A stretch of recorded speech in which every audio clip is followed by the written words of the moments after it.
எல்லோருக்கும் வணக்கம். நிறைய ஆசிய பங்குச்சந்தைகளில் லாக்பம் என்பது புக் பண்ணிக்கிட்டு இருக்காங்க. டேய், நாங்கள் இன்னும் வயசுக்கே வரல, அதுக்குள்ளே நீங்கள் கல்யாணம் பண்ணி சந்தோஷமாக இருக்கீங்களேடா அப்படின்ற மாதிரி நமது மார்க்கெட் இப்போ தான் கொஞ்சோண்டு ஒரு 1000 பாயிண்ட்டுக்கு மேலே ஏறி இருக்கக்கூடிய இந்த நேரத்தில் குளோபல் மார்க்கெட்ஸில் கொஞ்சோண்டு ப்ராஃபிட் புக்கிங் அப்படின்றது நடந்துக்கிட்டு இருக்கு. இந்த நேரத்தில் சிங்கம் சிலிர்த்து கொண்டால் எப்படி அப்படியே நம்மளுக்கு ஒரு பயம் வருமோ, அது மாதிரி கரடியினுடைய மனசுல பயத்தை விதைச்சு விட்டுட்டு ஒரு 1000 பாயிண்ட்களுக்கு மேல மார்க்கெட் என்பது ரெக்கவரி ஆயிருக்கு. உன்னுடைய வாழ்க்கையை நீ வாழ்ந்துட்டடா அப்படின்ற மாதிரி மிகப்பெரிய ஒரு வீழ்ச்சிக்கு நடுவுலையும் அப்பப்போ இந்த மாதிரி ஒரு 1000 பாயிண்ட்களுக்கு மேல ஏறி ஒரு மனசுக்கு மகிழ்ச்சி என்பதை கொடுத்துக்கிட்டு இருக்கு மார்க்கெட். இந்த நேரத்தில் நிறைய பேர் கீழே விதைச்சு விட்டவங்கெல்லாம் கொஞ்சோண்டு அறுவடை பண்ணுவாங்க, கொஞ்சோண்டு லாபம் புக் பண்ணுவாங்க அப்படின்றதுல நிறைய பேர்த்துக்கு எந்த விதமான மாற்று கருத்தும் இல்லை. நிறைய பேர் கரெக்டாக இந்த இடத்துல போய் என்னத்தையாவது ஒன்று பண்ணி வச்சிருப்பாங்க. நண்பர்கள், இந்த நேரத்தில் நிறைய மிக முக்கியமான தகவல்கள் வந்து கொண்டு இருக்கின்றன மார்க்கெட்டில். ஓங்கி அடிச்சா 1.5 டன் வெயிட்டா பார்க்குறியா அப்படின்ற மாதிரி 5 மாதமாக நம்மளுடைய மார்க்கெட்டை இறக்கி விட்டது எஃப்ஐஎஸ்னுடைய செல்லிங். அவங்க சமீபத்திய நாட்களில் மிக குறைவான அளவில் செல் பண்ணிக்கிட்டு இருக்காங்க. நேற்று கூட பார்த்தீங்கன்னாக்கா எஃப்ஐஎஸ்னுடைய செல்லிங் என்பது வெறும் 1096 கோடி தான்.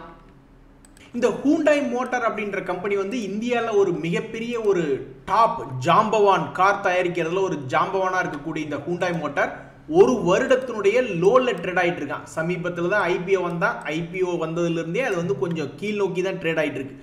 ஆனால் இப்போ இதில் ஒரு தகவல் என்ன வருது அப்படின்ற மாதிரி நீங்கள் பார்த்தீங்கன்னாக்கா, இவனுடைய ப்ரொடக்ஷன் காஸ்ட், ஆப்ரேஷனல் எக்ஸ்பென்ஸ் அப்படின்றது கொஞ்சம் இன்க்ரீஸ் ஆகிருக்கிறதுனால அவங்களுடைய ப்ராடக்ட் ப்ரைஸ் ஒரு 3% இன்க்ரீஸ் பண்ணுறோம் ஏப்ரல் 2025 அப்படின்றாங்க. இது போன்ற ப்ராடக்ட்னுடைய ப்ரைஸை இன்க்ரீஸ் பண்ணுறோம் அப்படின்னு கடந்த காலத்தில் சில தடவை நிகழ்வுகள் நடந்தப்ப டாடா மோட்டருக்கு ஒரு இடம் நடந்தது. அந்த சமயத்தில் ஷேர்னுடைய விலைகள்லாம் முன்ன பின்ன வால்டிலிட்டி இருப்பான். ஸோ ஒரு வருடத்தினுடைய லோல் இருக்கக்கூடிய இந்த ஹூண்டாய் மோட்டார் என்பதற்கு இன்று ஒரு தகவல் என்ன வந்திருக்குன்னா, அவங்களுடைய ப்ராடக்ட்ஸ் ப்ரைஸ் ஒரு 3% இன்க்ரீஸ் பண்ண போகிறாங்க அப்படின்ற ஒரு தகவல். வாழ்க்கை ஒரு வட்டண்டா அப்படின்றது ஷேர் மார்க்கெட்டில் யாராவது ஒருத்தர் டயலாக் பேசுகிறாங்கன்னா அது வேற யாரும் இல்லை, ஸ்மார்ட் மணி கான்செப்டில் இருக்கக்கூடியவங்க பேசுவாங்க. ரொம்பவுமே அர்ஜென்ட்டாக ஏகப்பட்ட பேர் இந்த டாடா டெக்னாலஜிஸ் கிடைக்காதான்னு போய் லட்சக்கணக்கில் அப்ளை பண்ணாங்க. அதாவது இந்த டாடா டெக்னாலஜிஸ் ஐபிஓ வந்தப்ப ஒரு ஷேர் 500 ரூபாய்க்கு வெளியிட்டு இருந்தாங்க. அதில் போய் சப்ஸ்கிரிப்ஷன் அப்படின்னு பார்த்தீங்கன்னா ஒரே ஒரு பங்குக்கு கிட்டத்தட்ட 69 பேர் போட்டி போடுறாங்க. ஒரு பங்கு தான் அவன் கொடுக்குறேன்றான், இருந்தாலும் 69 பேர் போட்டி போட்ட அந்த சமயத்தில் மிகப்பெரிய ஒரு அளவில் இந்த ஸ்டாக் வந்து லிஸ்ட் ஆச்சு. 500 ரூபா ஸ்டாக் 1200 ரூபாய்க்கு லிஸ்ட் ஆகி கடைசியில் ஐபிஓவினுடைய விலைக்கே வந்து விட்டது. ஸோ வாழ்க்கை ஒரு வட்டம் அப்படின்றது யாருக்கு இது உகந்தது அப்படின்னாக்கா, ஸ்மார்ட் மணி கான்செப்டில் ஒரு காலை தூக்கிட்டு ஒரு காலை மட்டும் நின்றுக்கிட்டு ஒரு கொக்கு மாதிரி காத்திருக்கிறவங்களுக்கு உண்மையிலேயே வாழ்க்கை ஒரு வட்டம் மாதிரி தான் இருக்குது. நண்பர்களே, சமீபத்தில் கார்பரேட் கம்பெனிகள்லாம் மிகப்பெரிய ஒரு தகவல்களை கொடுத்துக்கிட்டு இருக்குன்னு. அதுவும் இந்த ஐஓபி எல்லாம் பார்த்தீங்கன்னா 10,000 கோடி ஃபண்ட் ரைஸ் பண்ண போகிறதாக தகவல் வருது. என்ஹெச்பிசி 6300 கோடின்றாங்க. 6.3K அதாவது 6300 கோடி ஃபண்ட் ரைஸ் பண்ணக்கூடிய பிளான்லாம் இந்த என்ஹெச்பிசி போயிட்டு இருக்கு.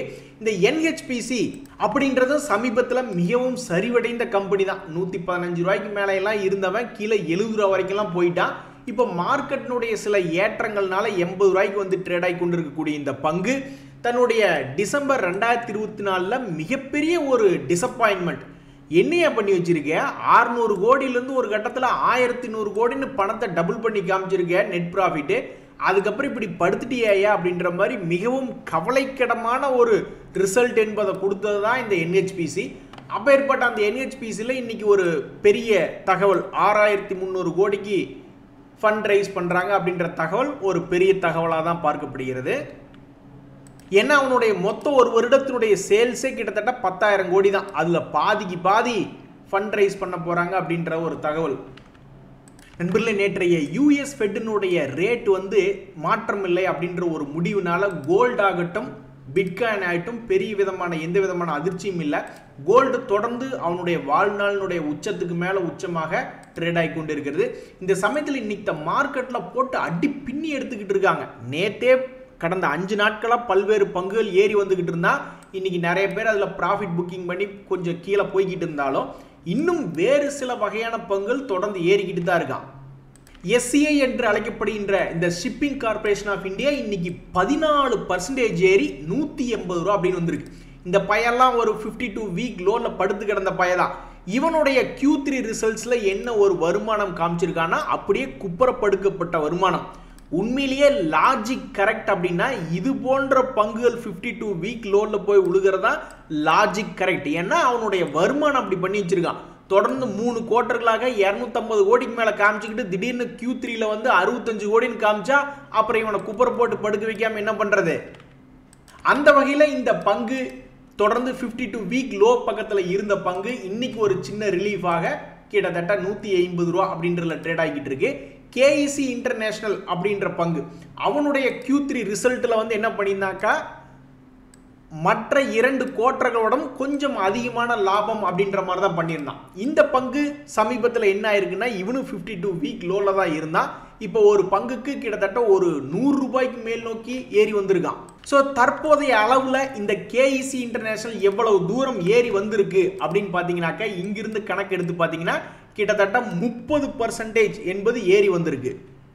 ஆக மொத்தம் இந்த KEC இன்டர்நேஷனல் 50% இறங்கி இங்கிருந்து கணக்கு போட்டு பார்த்தீங்கன்னாக்கா 50% இறங்கி தற்போது அதே லோவிலிருந்து 30% ஆக ஏறி உள்ளது.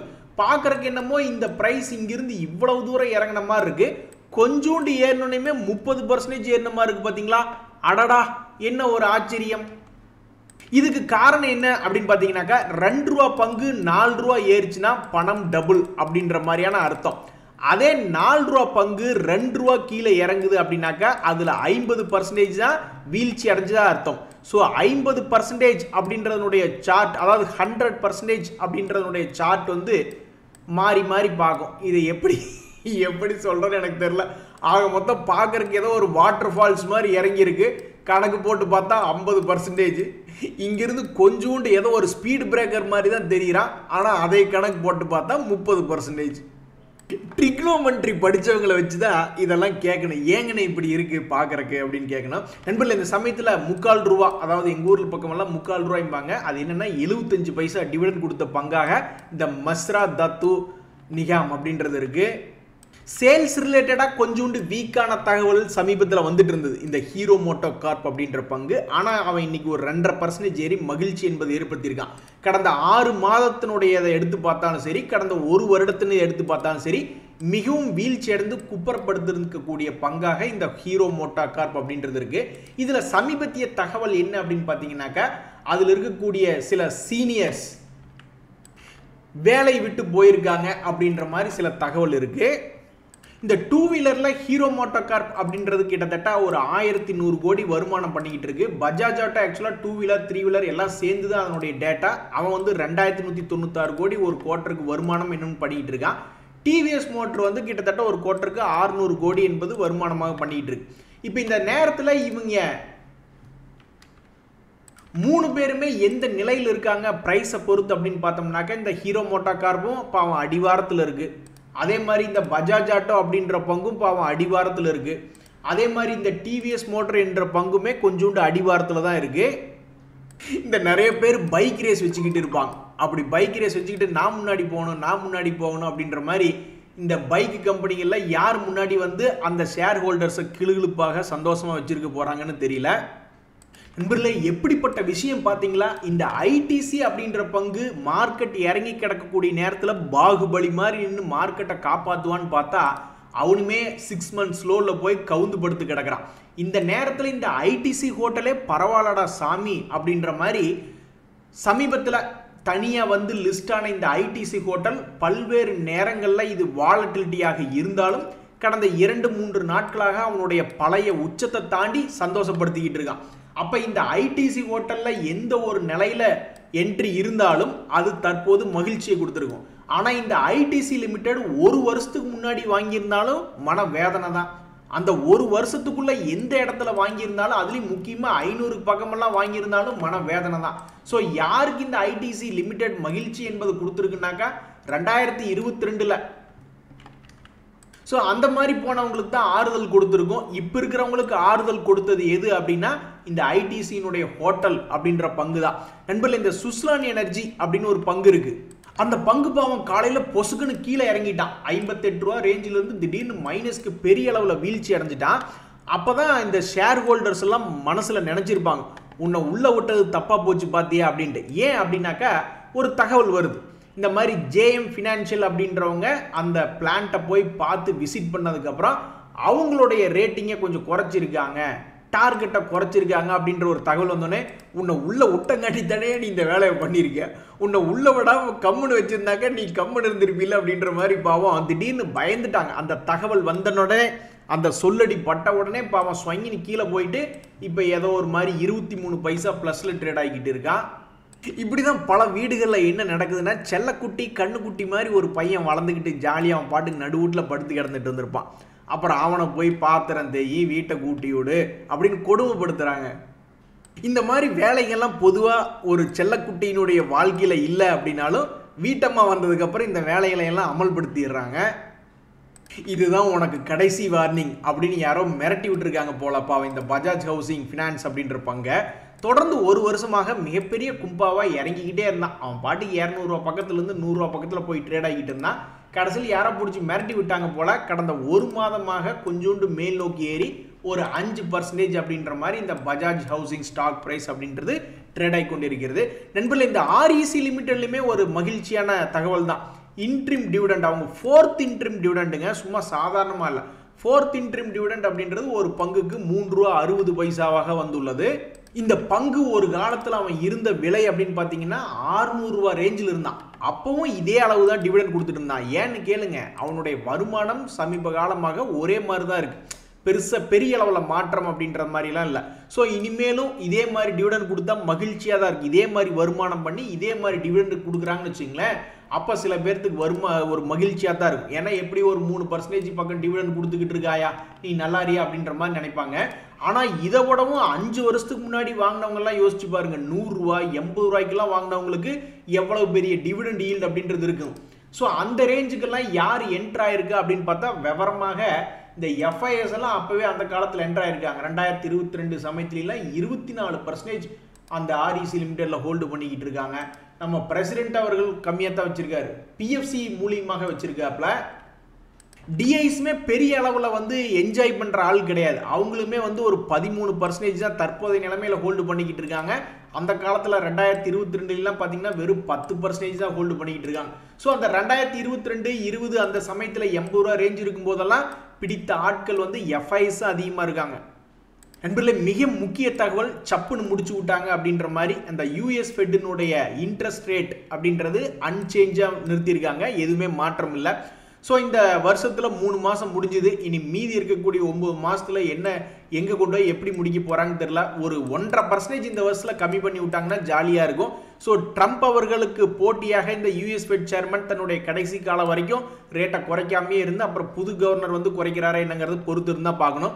நண்பர்கள், இங்கே பாருங்கள், பெரிய பெரிய டிவி சேனலில் ஸ்டாக் மார்க்கெட் ரிலேட்டடான டிவி சேனலில் வேலை பார்க்குறாங்க இல்லையா, டிவி ஆங்கர்ஸ் இந்த மாதிரி வேலை பார்க்குறப்ப அவங்க ஒரு நல்ல ரேப்போ கிரியேட் பண்ணிடுறாங்க. இன்டர்வியூக்கு பெரிய பெரிய கார்ப்பரேட் கம்பெனிகளுடைய ஆட்கள் வரும் பொழுதோ அல்லது ஏதாவது ஒரு ரேட்டிங் கைடன்ஸ் சம்பந்தப்பட்ட அறிவிப்புகள் தயாராகும் பொழுதோ அவங்களுக்கு ப்ரிவிலேஜாக முதல்லயே அவங்களுக்கு தகவல் கிடைச்சிருது. அதுக்கப்புறம் தான் அது பப்ளிக் போகுது. இதை உபயோகப்படுத்தி தப்பாக உபயோகப்படுத்தி யாராவது ட்ரேடிங் பண்ணுறாங்கன்னா அது இன்சைடர் ட்ரேடிங் அப்படின்ட்டு. ஸோ அந்த வகையில் இந்த ஹேமந்த் காய் அப்படின்றவர், அவருக்கு கிடைக்கக்கூடிய தகவல் பொதுமக்களுக்கு போறதுக்கு முன்னாடியே இவருக்கு கிடைக்கக்கூடிய அந்த தகவலை தப்பாக உபயோகப்படுத்தி சம்பாதிச்சிருக்காரு.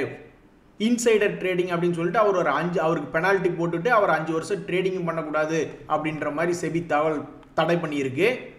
நண்பர்களே, இந்த காலத்தில் நீங்களுமே பல்வேறு பெரிய பெரிய கார்ப்பரேட் கம்பெனியில் நீங்கள் பெரிய மேனேஜர் போஸ்ட்டில் இருப்பீங்க, போர்ட் மீட்டிங்கே அட்டன் பண்ணுற அளவுக்கு நீங்கள் மிகப்பெரிய ஆளாக இருப்பீங்க. ஸோ அப்போ உங்களுக்கு இந்த மாதிரி ஏதாவது ஒரு ப்ரிவிலேஜ்டு இன்ஃபர்மேஷன் அப்படின்னு வரும்பொழுது அதெல்லாம் நீங்கள் பார்த்து ஹேண்டில் பண்ணணும். எந்த ஒரு டிஸ்க்ளோஷராக இருந்தாலும் நீங்கள் கரெக்டாக பண்ணணும். இல்லைன்னா என்னைக்கு இருந்தாலும் ஒரு நாள் இந்த மாதிரி ஏதாவது ஒரு விஷயத்தில் அடிபடலாம். இன்றைய தகவல் அனைத்து உங்களுக்கு உதவியாக இருந்தாலும் எனக்கு மகிழ்ச்சி தான். ரொம்ப நன்றி, வணக்கம்.